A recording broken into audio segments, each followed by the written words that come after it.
Hello friends, हम लोग cement पढ़ रहे हैं और इस वाले वीडियो में हम लोग सुपर सल्फेट सीमेंट क्या होता है, उसको कैसे बनाया जाता है और उसका यूज कहाँ होता है उसके बारे में पढ़ने वाले हैं। तो चलिए आइए शुरू करते हैं। सुपर सल्फेट सीमेंट, ठीक है। तो ये जो सुपर सल्फेट सीमेंट है ये पोर्टलैंड की कैटेगरी में आता है, ठीक है ना। सुपर सल्फेट पोर्टलैंड सीमेंट, और इसको जो है IS कोड 6909 के अंतर्गत जो है रखा गया है। 6909 आप लोग IS कोड जो है याद रखेंगे। अब सुपर सल्फेट जो सीमेंट होता है, नाम से ही पता चल रहा है कि सुपर सल्फेट है, ठीक है ना, यानी कि सल्फेट से ये प्रभावित नहीं होगा। तो इसको जो है बनाते हैं हम लोग 70% slag, small quantity of 33 grade, 33 grade का OPC क्लिंकर और जिप्सम यानी कि कैल्शियम सल्फेट, इसको जो है मिला करके और पीस करके हम लोग सुपर सल्फेट बनाते हैं, ठीक है। अब ये जो 70% स्लैग है, ये स्लैग बेसिकली वो चीज है जब हम लोग कोई भी धातु प्राप्त करते हैं तो जो अयस्क होता है उसको हम प्यूरिफाई करके वहां से जो है धातु प्राप्त करते हैं, ठीक है। और अब हम जानते हैं कि जो अयस्क होता है, जैसे कि मान लीजिए लोहा का अयस्क है हेमाटाइट, ठीक है। तो हेमेटाइट में जो है आयरन की मात्रा ज्यादा होती है और उसमें और भी दूसरे धातुओं की मात्रा उपस्थित होती है जो कि क्या होती है, कम मात्रा में होती है, ठीक है ना। तो इसमें लोहे की मात्रा ज्यादा है, तो हम लोग ऐसा प्रोसेस करते हैं कि हम लोग जो उसमें से ज्यादा लोहा है उसको बाहर निकाल दें और बाकी का जो बचा हुआ रहता है उसको हम फेंक देते हैं या दूसरे यूज के लिए हम लोग इस्तेमाल कर लेते हैं। तो वही जब हम कोई भी अयस्क है उससे हमने जो धातु है उसको प्राप्त कर लिया और बाकी शेष बचा हुआ हिस्सा रहता है उसमें दूसरे धातु रहते हैं, दूसरे कंपाउंड रहते हैं, तो उसको हम लोग यूज नहीं करते, उसको हम लोग किसी और कार्य में यूज कर लेते हैं। तो स्लैग वही होता है जब हमने धातु अयस्क से प्राप्त कर लिया है और बाकी बचा हुआ जो शेष है वही क्या होता है, स्लैग, ठीक है ना। तो इसको 70% स्लैग से बनाते हैं और स्मॉल क्वांटिटी यानी कि थोड़ी सी मात्रा में जो ऑर्डिनरी पोर्टलैंड सीमेंट होता है 33 ग्रेड का, जिसकी सामर्थ्य 33 न्यूटन प्रति mm² होती है, उसका क्लिंकर लेते हैं। अब हम जानते हैं कि क्लिंकर जो है रोटरी किल से पीस करके जो ढेले के रूप में, लंप के रूप में प्राप्त होता है वही होता है। और फिर इसके बाद से इसमें जिप्सम मिला देते हैं, ठीक है। इसको जिप्सम को कैल्शियम सल्फेट बोलते हैं। जब आप लोग क्वेश्चन सॉल्व करोगे तो जिप्सम नहीं दिया रहेगा तो कैल्शियम सल्फेट जरूर दिया रहेगा, तो आप लोग इसको सही करना। इसको पीस करके आपस में और ये सुपर सल्फेट पोर्टलैंड सीमेंट बन जाता है, ठीक है। आपको दिख रहा है, यहाँ पे नहीं दिख रहा होगा, सुपर सल्फेट पोर्टलैंड सीमेंट, ठीक है। यहाँ पे जिप्सम लिखा हुआ है GYPSUM। अब फिर इसमें क्या करते हैं, अब तो हमने पीस के बना लिया, लेकिन बनाते समय ही इसमें हम लोग एक्स्ट्रा मात्रा में, ज्यादा मात्रा में जो है Fe2O3 मिला देते हैं, ठीक है। Fe2O3 यानी कि Fe2O3 को हम लोग आयरन ऑक्साइड कहते हैं, ठीक है ना। तो अब जब हमने स्लैग 70% जो हमने स्लैग मिलाया है, इसमें क्या होता है, देखिए हम लोग पोर्टलैंड सीमेंट बनाने के लिए हमने यूज किया, क्या क्या यूज किया था। पोर्टलैंड सीमेंट बनाने के लिए हम लोग CaO यूज किए थे, Al2O3 यूज किया था, SiO2 यूज किया था, ठीक है ना। ये मुख्य कंपोनेंट है और इन्हीं से जो है हमारा क्या बनता है, इन्हीं से C3S, C2S, C3A और C4AF बनता है, ठीक है। मुख्य रूप से यही होते हैं। तो हम लोग जो स्लैग इस्तेमाल करते हैं उस स्लैग में जो है ये जो है कैल्शियम, ये होता है Al2O3 और सिलिका, ये तीनों ही कंपोनेंट जिसमें उपस्थित रहते हैं हम लोग वही वाला स्लैग जो है इस्तेमाल करते हैं, ठीक है ना। ये जो है उपस्थित जिसमें रहते हैं। तो अब लोग जब हम उसको बनाते हैं तो हम उसमें जो है Fe2O3 की मात्रा जो है एक्स्ट्रा और मिला देते हैं। जितना पोर्टलैंड सीमेंट बनाने के लिए हम लोग यूज करते हैं Fe2O3, इससे और अधिक ऐड कर देते हैं। तो ऐड करने से क्या होगा कि आप जानते हो कि कैल्शियम जो होता है वो एक निश्चित मात्रा में होता है, फिर से Al2O3 और SiO2 भी एक निश्चित मात्रा में होता है, ठीक है ना। तो अब हम इसे मिटा देते हैं। अब हमने क्या किया कि एक Fe2O3 की मात्रा जो है एक्स्ट्रा ऐड कर दी, ठीक है, Fe2O3। तो अब जो कैल्शियम होगा तो कैल्शियम इन दोनों से ही रिएक्शन करेगा और रिएक्शन करेगा इससे तो क्या बनेगा C3A, और इससे रिएक्शन करेगा तो क्या बनेगा C4AF। दिख रहा है, ये कंपाउंड बनेगा। तो हमने क्या किया कि उसमें जो है Fe2O3 की मात्रा और ज्यादा बढ़ा दी, तो इसकी मात्रा ज्यादा हो गई और इसकी मात्रा उतनी ही रहेगी।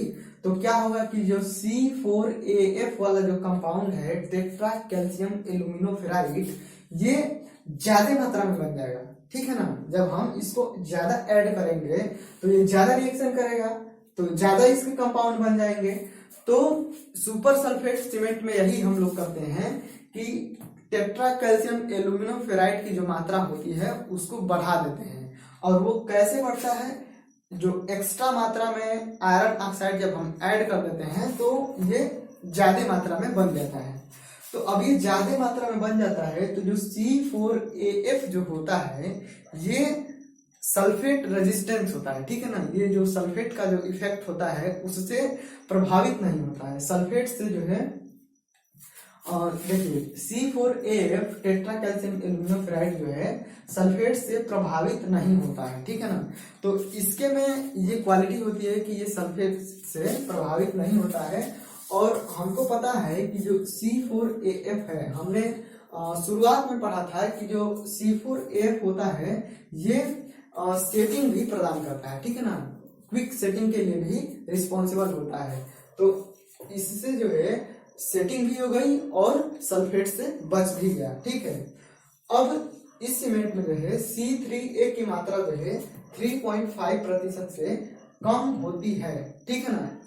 इसमें जो है C3A की मात्रा यानी कि ट्राई कैल्शियम एल्यूमिनेट 3CaOAl2O3 इसकी मात्रा जो है 3.5% से कम रखते हैं, क्योंकि C3A जो है ट्राई कैल्शियम एल्यूमिनेट जो है सल्फेट के लिए अति संवेदनशील है, ठीक है ना। यानी कि ट्राई कैल्शियम एल्यूमिनेट जो होता है वो क्विकली सेटिंग तो प्रदान करता है, लेकिन सल्फेट से वो बहुत जल्दी प्रभावित हो जाता है। इस वजह से इसको हम लोग क्या करते हैं कि सीमित कर देते हैं। अब सीमित कैसे करेंगे, ऑटोमेटिकली जो Fe2O3 है उसका हम परसेंटेज बढ़ा देंगे तो ये वाले कंपाउंड ज्यादा बन जाएंगे, और जो Al2O3 होता है वो कम मात्रा में हो जाएगा, ठीक है ना। तो ऐसे ही हम लोग ये जो जितने भी सारे इंग्रेडिएंट होते हैं शुरू में हमने लिखाया था उसके अनुपात को चेंज कर करके हम लोग अलग अलग टाइप के अलग अलग जगहों पे यूज करने के लिए हम लोग सीमेंट बना लेते हैं। तो इस बात को ध्यान में रखेंगे, ये जो ट्राई कैल्शियम एल्यूमिनेट है ये सल्फेट से बहुत ही जल्दी क्या होता है प्रभावित हो जाता है। तो इसलिए इसकी मात्रा को जो है 3.5% तक सीमित कर देते हैं, ठीक है। ससेप्टेबल टू सल्फेट, ससेप्टेबल का मतलब होता है संवेदनशील और सल्फेट से संवेदनशील, ठीक है ना।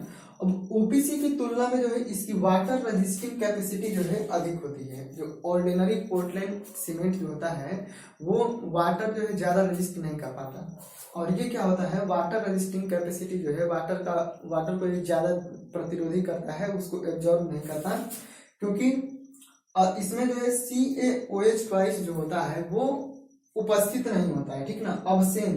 अब्सेंस का मतलब होता है कि अनुपस्थित यानी कि न होना।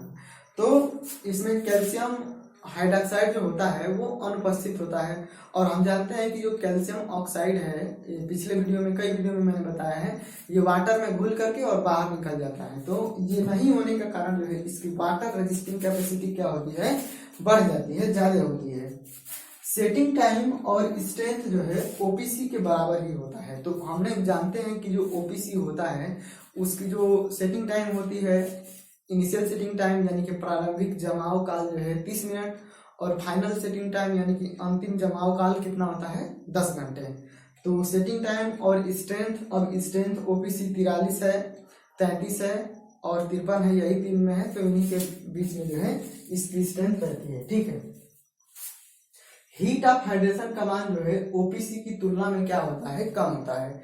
अब कम इसीलिए होता है क्योंकि आप लोग जानते हो कि ये जो ट्राई कैल्शियम एल्यूमिनेट है ये 865 जूल प्रति ग्राम, ठीक है ना, 865 जूल प्रति ग्राम ऊष्मा जनरेट करता है, और C4AF जो है 420 जूल प्रति ग्राम जो है ऊष्मा जनरेट करता है। तो तो आप बताओ कि हमने इसमें क्या किया कि जो C4AF है इसकी मात्रा को हमने बढ़ा दिया, तो जो ये उष्मा इसका जो है हीट जो जनरेट कर रहा है, हीट उत्पन्न हो रहा है, वो कम हो जाएगा कि नहीं हो जाएगा। ये 420 है और 865 है, तो डबल का फर्क पड़ रहा है, ठीक है ना। तो हीट ऑफ हाइड्रेशन का मान जो है ओपीसी की तुलना में क्या होता है, कम होता है। हीट ऑफ हाइड्रेशन का मतलब है कि जब ये कंपाउंड ये C4AF या इसके और भी जितने भी सारे कंपाउंड बनेंगे, यही केवल नहीं बनेंगे और भी बनेंगे, ठीक है ना।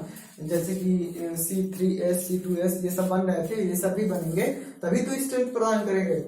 तो ये जो है जब वाटर से वो रिएक्शन करते हैं तो जब उष्मा निकलती है उसी को बोलते हैं हीट ऑफ हाइड्रेशन। तो इसका मान क्या होता है, कम होता है। अब इसको देखिए कहाँ पे यूज करेंगे इसको, जहां टेम्परेचर 40 डिग्री सेंटीग्रेड से कम हो, इसको केवल वहीं पर जो है यूज कर सकते हैं जहां पे टेम्परेचर कितना हो, 40 डिग्री सेंटीग्रेड से कम हो। अगर 40 डिग्री सेंटीग्रेड से टेम्परेचर अधिक हो रहा है तो इसको जो है वहां पे यूज नहीं करेंगे। अच्छा, ये चीज हो गया। अब देखिए ये रेजिस्ट केमिकल अटैक को जो है ये प्रभावित नहीं करता है, प्रतिरोध करता है उसका। और पर्टिकुलरली मतलब कि मुख्य रूप से सल्फेट को, ठीक है ना।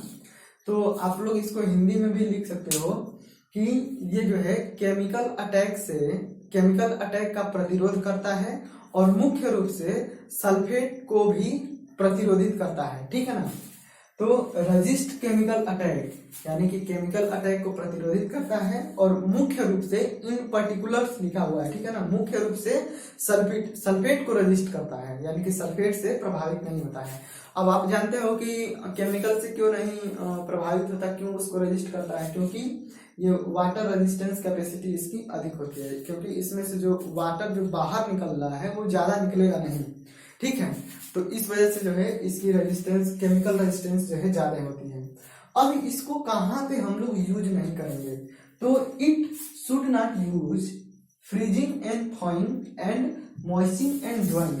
तो इस जो ये जो क्या है सुपर सल्फेट सीमेंट है, जो इसको हम लोग वहां पे नहीं यूज करेंगे जहां पे क्या हो रहा हो कि कोई चीज जो है बार बार, चाहे जो भी स्ट्रक्चर हम लोग बना रहे हो इसका यूज करके, इस सीमेंट का, वो क्या हो रही हो कि जम जा रही हो और फिर से क्या हो रही हो कि वो पिघल जा रही हो, ठीक है ना। मतलब जैसे कि